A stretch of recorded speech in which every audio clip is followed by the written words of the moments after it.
My story is not one of sudden, dramatic cruelty, but of a slow, quiet erosion of the soul.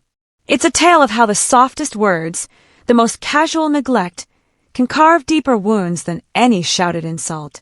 For 37 years, I, Madison, have lived as a footnote in my own family's narrative. Now, as a senior manager in one of Wall Street's most formidable investment banks, I command respect in boardrooms that I never received at my own dinner table. This is the chronicle of that disconnect, of the complex, frayed wires of connection between my parents, my sister, and me, with a house I bought for them, a well-intentioned gift that became the final, crashing chord in our family's symphony of dysfunction. To understand the depth of the chasm, you must first see its origins. My parents, Margaret and Robert, were in their late 40s when I was born. My arrival was not a celebration, but a surprise that tipped into an inconvenience. My mother, a woman whose life had already been neatly plotted around her firstborn, Emily, then 10, never missed an opportunity to frame my existence in the context of their completed plans. "We didn't plan for you, you know," she would say, not with malice, but with a bland, matter-of-factness that was somehow worse. She'd offer this tidbit while furiously typing up Emily's scholarship applications or sorting through brochures for her daughter's potential colleges. It was a constant, gentle reminder that I was an addendum, a surprise they'd learned to accommodate, not cherish. I later learned from my grandmother that my existence was largely due to her persistence. She'd longed for another grandchild, and my parents, perhaps out of a sense of filial duty or weary acquiescence, had obliged. The morning ritual of my childhood was a perfect metaphor for my place in their world. My father would drop me off at my grandparents' house on his way to work. The jingle of his car keys was the soundtrack to my daily transfer of custody. "You wanted her," he'd say to my grandfather, his tone light but his meaning heavy as he handed over my little lunchbox. "She's all yours." And so, my grandparents' house became my true home, my sanctuary. It was a world away from the tense, quiet house I shared with my parents and a sister who was more a phantom than a playmate. My grandfather, Arthur, a retired mathematics professor, had a quiet, steadfast presence. His study, smelling of old books and polished wood, was my classroom. He saw a spark in me, a natural affinity for the clean, honest logic of numbers.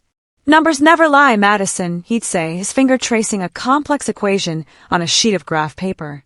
"They tell stories more truthful than people ever do. Remember that." At their Formica kitchen table, my grandmother, Eleanor, a retired English teacher, would help me with my homework, her patience a boundless ocean. "Knowledge, my dear," she would insist, her voice firm yet kind, "is the one thing no one can ever take from you." She also taught me to cook, not as a chore, but as an act of creation and love. In that warm, fragrant kitchen, measuring flour and recounting my school day, I was not an afterthought. I was the center of their universe. As my grandmother tucked me into the guest bed that was effectively my own, she would whisper, "You, Madison, are the best thing that ever happened to us." In her embrace, I could almost believe it. Back in my parents' house, I learned to navigate life as a ghost. Emily, a decade older, was a celestial body around which our parents orbited. I was merely space dust.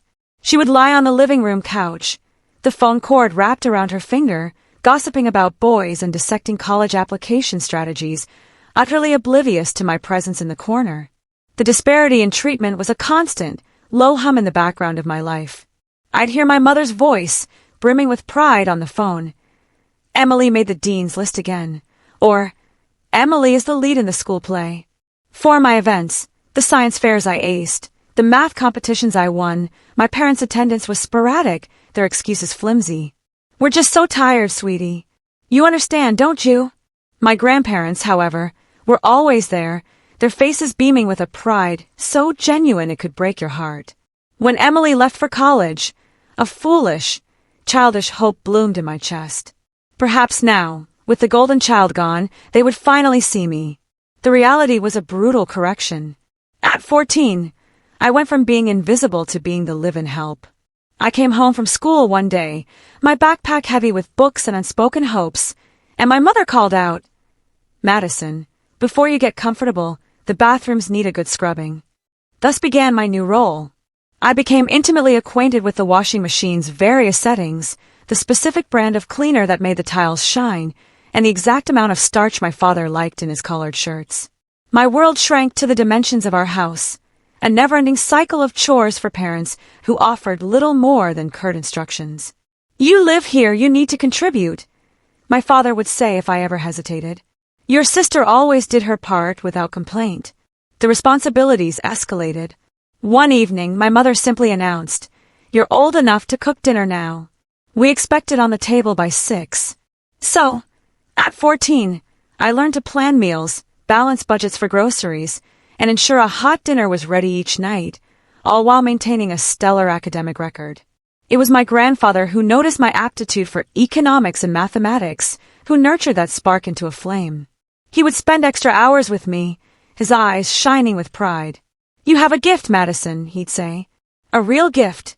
Don't ever let anyone tell you otherwise." College became my promised land, my escape route. I buried myself in university brochures, dreaming of campuses hundreds of miles away.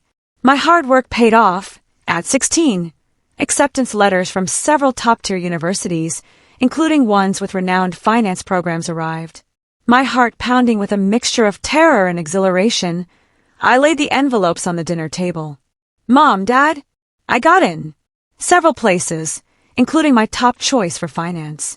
My mother didn't look up from her plate. "That's nice, dear. But we can't pay for it. We spent our savings on your sister's wedding. We even took out a loan. There's nothing left." The world tilted.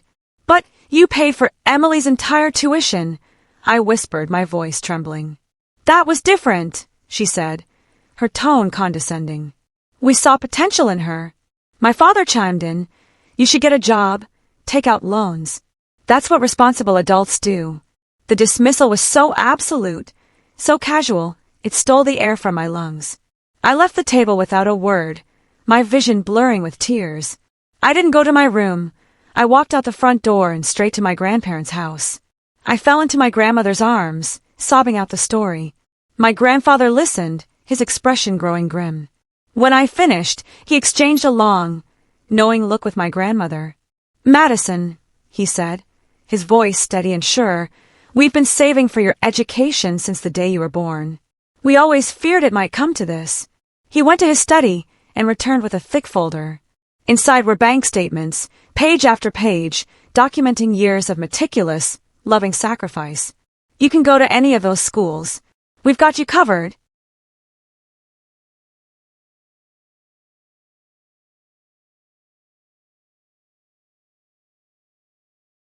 I moved in with them that night. When I told my parents I was leaving, they were watching television in the living room. My mother barely glanced away from the screen. "Whatever you think is best, dear," she said, and I swear I heard a note of relief in her voice. The years that followed were transformative. I thrived in college, my natural analytical mind finding a home in the complex world of financial analysis. My professors noticed my zeal, my almost obsessive need to get things right, a trait likely born from witnessing my parents' financial mismanagement. For the first time, people outside my grandparents saw real, tangible potential in me. I landed prestigious internships, and my performance reviews glowed with words like meticulous, strategic, and instinctive. After graduation, I was snapped up by a leading financial firm. My career became my focus, my fortress. I advanced rapidly, my bonuses and promotions stacking up like bulwarks against the insecurities of my past. Every successful deal, every new title, was a silent rebuttal to my parents' assessment of my potential. Meanwhile, through my weekly calls with my grandparents, I received updates on the other side of the family. Emily's marketing career had stalled. Her husband, James, hopped from one unsuccessful venture to another. They were constantly, temporarily, borrowing money from my parents. "Your mother emptied her retirement account last month to cover their rent," my grandmother told me, her voice laced with worry. "They just can't say no to her." A year later, the situation deteriorated further. Despite the financial life raft my parents provided, Emily and James could no longer keep up with their expenses. They, along with their 7-year-old twins, moved back into my old room. The golden child and her family were now permanent fixtures in my parents' home, a drain on their dwindling resources. Then, the foundation of my world shattered. My grandfather passed away suddenly from a massive heart attack. He was more than my grandfather. He was my father in every way that mattered. The loss was catastrophic. My grandmother, Eleanor, her light inextricably tied to his, followed him less than 2 months later. The two pillars of my life were gone, leaving a silence that was deafening. In the surreal, grief-numbed days of arranging my grandmother's funeral, my parents tentatively re-entered my life. "Madison," my mother said, her voice softer than I'd ever heard it, "do you want some help with the arrangements?" She looked old, worn down. A part of me wanted to reject her, to guard my grief, but the sheer exhaustion in her eyes made me nod. Over the next few days, as we selected caskets and hymns, cracks appeared in their facade. My father admitted, "We haven't been well off since retirement. It's a struggle to make ends meet." He didn't need to say it. I knew supporting Emily's family was bleeding them dry. A week after the funeral, we gathered in a wood-paneled lawyer's office for the reading of the will. The air was thick with the scent of furniture polish and unspoken tension. I sat across from my parents, with Emily and James slouched beside them, already looking put upon. The lawyer, Mr. Patterson, adjusted his glasses and began to read in a monotone. Then, he reached the clause that would change everything. "To our beloved granddaughter, Madison, we leave our house at 1542 Maple Street, and the sum of $150,000. The silence that followed was profound, broken only by the sharp intake of my mother's breath. Emily's jaw hung slack. My father stared at the floor, his shoulders slumping. Mr. Patterson cleared his throat and continued, "And there is a personal note from Mr. Henderson to his daughter, Margaret." He looked directly at my mother. "It says, 'Remember, Margaret, that we provided you with $200,000 when you needed it most. As we respected your needs then, we expect you will respect our final decision now.'" My mother's face flushed a deep, mottled red before draining of all color. In the parking lot, they descended upon me. "Madison, honey," my mother began, her voice shaking with a desperate edge. "You have to understand. We always assumed we'd inherit the house. We're in trouble. The mortgage, Emily's family, we were counting on it." My father added, "It's for the twins, Madison. They need a yard to play in." Emily just stared at me, her eyes wide with a mixture of panic and accusation. I didn't respond. I simply got into my car and drove away. In the following weeks, I wrestled with my conscience and my grief. My life was established near the city, my grandparents' house, while full of precious memories, was too big for me alone. I knew my parents were struggling. The image of them, elderly and financially strained, haunted me. My grandparents had taught me about love and responsibility, not vengeance. So I made a decision. I would sell my grandparents' house and, combined with a significant portion of my own savings, buy my parents a new home. Something smaller, single-story, easier for them to manage in their retirement. A true gift, free and clear. When I presented the idea to them, their reaction was overwhelming. They cried tears of what seemed like genuine gratitude and relief. We spent weeks house hunting until we found the perfect place, a beautiful, accessible ranch-style home in a quiet neighborhood. They were effusive in their thanks. "We have to have a proper housewarming party," my father declared, his eyes shining. "It's the least we can do. We'll make all the arrangements." "That would be lovely," I said, genuinely touched. I decided I would present them with the deed at the party, a symbolic gesture of a new beginning. But as the weeks passed, no invitation came. My calls were met with vague excuses. "Oh, we're still planning. You know how these things are," my mother would say. "We want it to be perfect. We'll let you know soon." A gnawing suspicion took root in my gut. One evening, on a whim, I looked up Emily on Facebook. We weren't friends, but her profile was public. And there it was, posted just hours ago. "Can't wait for Mom and Dad's housewarming party this Saturday. So excited to celebrate with everyone in their beautiful new home." The comments were a torrent of congratulations from aunts, uncles, and family friends I hadn't seen in years. Photos showed hired caterers and decorations being set up. This was no last-minute gathering. It had been planned for weeks, and I was deliberately excluded. My hands trembled as I called my mother. "Hi, Mom. Just wanted to check in on the housewarming plans. Any date yet?"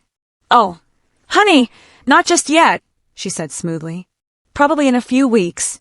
We're still working out the details. The lie was so effortless, so cold. Everyone was invited. Everyone except me. The choice before me was agonizing. Do I confront them? Do I let it go? How could they do this, after I had bought them this house? I decided I had to see it for myself. That Saturday, I parked a block away from the house I had purchased. Through the windows, I could see a bustling crowd. My mother, dressed in her finest pearls and a new dress, was greeting guests at the door. My father was holding court in the living room, gesturing proudly. Laughter and music spilled out onto the street. And most telling of all, through the large bay window, I could see moving boxes stacked in a corner, Emily's familiar, looping script clearly visible on their sides. They weren't just having a party, they were moving her in on my property. Without even consulting me. I took a deep, steadying breath and walked up the driveway, slipping in through the side door unnoticed. The house was filled with the scent of catered food and flowers. I followed the sound of my father's voice. After all these years of hard work, he was saying to a captivated group of relatives, we finally did it. Bought our dream home. My mother, beaming, added, and don't forget about Emily. She helped so much with the down payment. Such a wonderful daughter, always thinking about family. She paused, and when someone asked about me, she waved a dismissive hand. Oh, Madison, our younger daughter hasn't helped us at all. Too busy with her career to care about family. The heat of a lifetime of hurt rushed to my face. I stepped into the doorway. Actually, I said, my voice cutting through the chatter like a shard of glass, I think you've got that backwards. The room fell dead silent. All eyes turned to me. My father was the first to recover, a tight, panicked smile stretching his lips. Madison, what a surprise! Especially since you forgot to invite me to the housewarming party for the house I bought, I said, stepping fully into the room. The silence grew heavier, more oppressive. You bought it, yes, but it's ours now, my mother said, her voice taking on a sharp, abrasive edge. You can't expect eternal gratitude. My father, gaining confidence from the nodding heads of his guests, added, That's right. And frankly, you're not welcome here. This is a family gathering.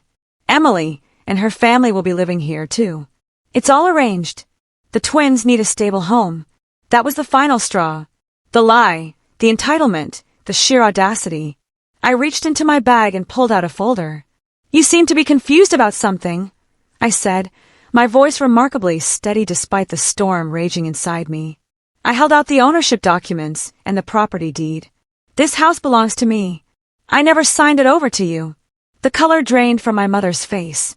My father began to splutter about family duty. Emily's smug smile finally cracked, replaced by dawning horror as she realized her new home was evaporating before her eyes. I was planning to give it to you tonight, I continued, my gaze sweeping over the stunned faces of their guests. I thought this could be a fresh start. Instead, you've shown me that nothing has changed. You can't do this, my mother shrieked, her composure shattering. We're your parents. No, I said, my voice soft but final. You're just the people who gave birth to me. My real parents, my grandparents, taught me that family means more than blood. They also taught me about finances, which is why I own this house and you don't. I turned to address the room. I'm sorry, but this party is over. This is my house, and I'm asking everyone to leave. What followed was a scene of chaotic, tearful evacuation. Guests shuffled out, avoiding my eyes, some still clutching plates of food. Emily's twins started to cry. My father tried to maintain a shred of dignity as he shepherded his stunned family out the door. From the porch, I watched their cars disappear down the street one by one until the night was quiet again, the festive lights in the yard now twinkling mockingly. In the weeks that followed, I learned they had used the proceeds from the sale of their old, mortgaged house to rent a small, cramped apartment. All five of them, my parents, Emily, James, and the twins, were now squeezed into a space meant for two. The phone calls and emails started immediately, cycling through phases of rage, guilt, and pleading. I listened to a few voicemails, my mother's voice sharp with accusation. You've become so heartless, just like your grandparents warned us you would. Before I blocked their numbers, their emails, their social media accounts. The house stood empty, a beautiful shell holding only the ghost of my misguided hope. A month later, I sold it. The money went into my investments, funding a future of my own design, on my own terms. Some have asked me if I will ever forgive them.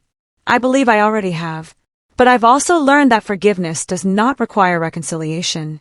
Forgiving them means releasing the anger that could poison me. Forgiving myself for walking away was the harder, more necessary task. I made a promise to myself, and to the children I may have one day, they will never know what it feels like to be an afterthought. They will never have to vie for my affection, or wonder if they are a burden. The cycle of favoritism and emotional neglect ends with me. I once drove past my parents' apartment complex. I saw Emily's twins playing in the tiny, concrete courtyard. I felt a pang, not of regret, but of sadness. Sadness for the relationships that never were, for the love that was always conditional, for the family that could have been but chose not to be.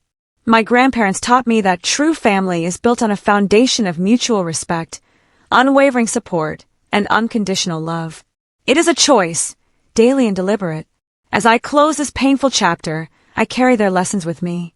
The chapter of being the family afterthought is finally, definitively over. Now begins the work of building my own legacy, of being the author of a story filled with the kind of love I was always taught I deserved, a love that is given freely, never earned, and certainly never bought.